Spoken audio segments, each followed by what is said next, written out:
What's going on, everybody? Golden Blue Dude back with you again. Second video of the day, and it's another car video. I apologize about that, but that's just how it goes today. Been a very busy day so far.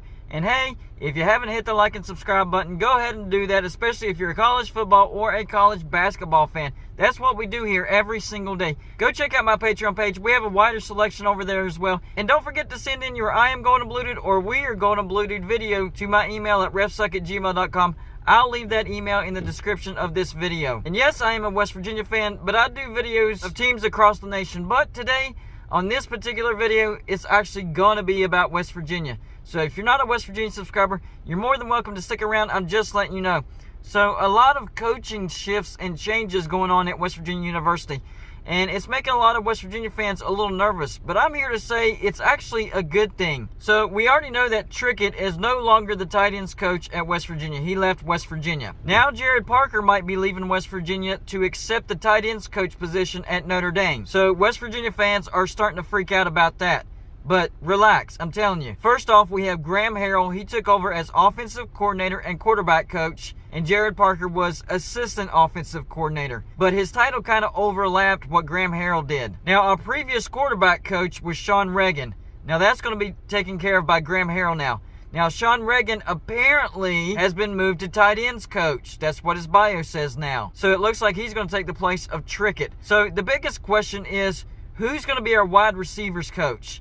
And it's going to be our third wide receivers coach in 4 years. Now, the fact that we're going to have a new wide receivers coach, that's probably a good thing as well, because our wide receivers haven't been really producing all that well. So who should West Virginia go after for that wide receiver coaching position? That's a question that I'm going to leave up to Neil Brown to answer. But I do think it's a good change. I think it's a necessary change. And I think West Virginia's offense is going to be much improved this year. I think it's going to be completely different than what we've seen over the last 3 years. On top of that, West Virginia has also landed the #1 quarterback out of the state of West Virginia. I'm talking about Brian Singer, 3-star dual threat quarterback out of Parkersburg, West Virginia. He's 6'3" and 215 pounds. And oh yeah, he plays defensive back as well. So West Virginia could use him at linebacker as well. So yes, a lot of changes going on at West Virginia, but I think a lot of good changes. Because, I mean, the defense is locked down. We're not going to have issues on defense. We saw 2020's defense be elite. We lost a lot of key players from the 2020 defense, and it was still pretty good last year. It's the offense that needs locked down. So a lot of those players from that bad offense have entered the transfer portal, and a lot of the coaches that coach for that bad offense is leaving West Virginia. So how's that a bad thing? I don't see how it could be a bad thing. So all you West Virginia fans that are freaking out about all this change going on at West Virginia University, it's actually good. It's the change that West Virginia needs. We're not changing anything on defense. Did you notice that? Defense is staying the same. Why? Because their defense is fine. All the changes are happening on the offensive side of the ball. And it's because, well, we need it. Our offense has been bad. Borderline horrific. Our defense has put our team in a position to win, and our offense just couldn't capitalize. So if we can get a halfway decent offense, not even a great offense, then West Virginia is going to flip a lot of those 50-50 football games. That's another thing that West Virginia fans don't realize. We look at that 6-7 overall record, and yeah, it sucks, and that's what matters the most. But 4 of those losses were 50-50 football games. You flip half of those, and you're looking at an 8-4 season. You flip all of them, and you're looking at a 10-win season. So those are the pieces we're looking for to flip those 50-50 football games. We're right there. Just a few changes, especially on the offense, and that's exactly what Neil Brown is doing. He's doing exactly what we've asked him. So we really can't criticize him on that. And I think our offense will be fine. I think it's going to be explosive. I think we're going to throw the ball way more. I think our running game is going to be better. We're going to have a nice 1-2 punch with Thunder and Lightning. Thunder's going to be Lynn J. Dixon, the transfer from Clemson. And our Lightning will be Tony Mathis. And we saw him improve massively throughout the tail end of last year's season. So I think our offense is going to be fine. So all you West Virginia fans freaking out over all these changes, relax. It's what was necessary. It's what was needed. And maybe it'll help us flip those 50-50 football games, and we could be looking at a 9-3 or possibly a 10-win season. Now, that's a stretch. Don't mark those words. I did not predict West Virginia to have a 10-win season. I'm just saying it's possible. But we do have a pretty difficult schedule. So even an 8-4 season is good, especially if we see improvement on the offense. That's the biggest thing that I'm going to be looking for, is just improvement.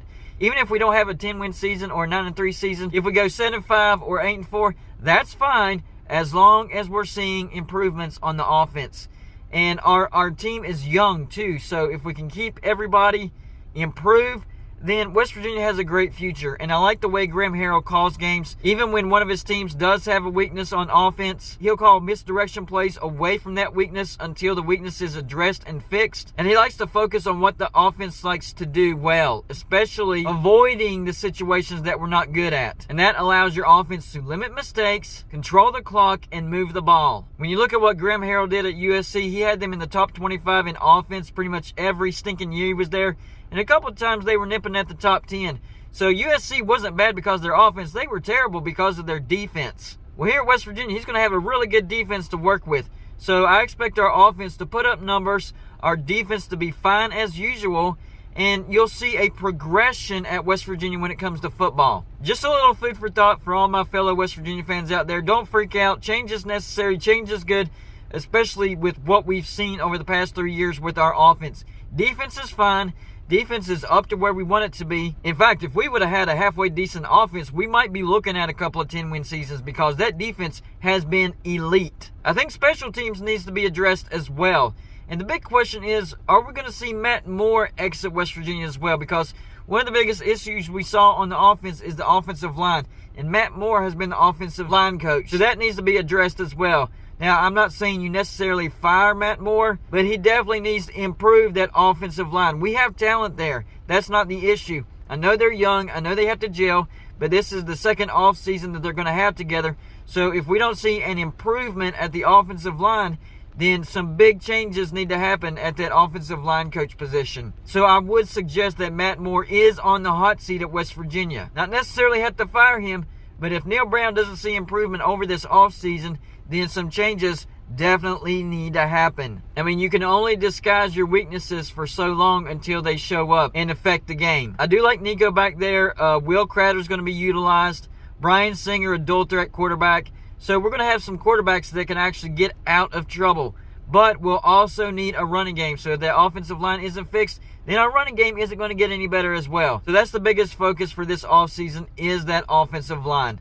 But I expect Neil Brown to address that, and I expect it to be better.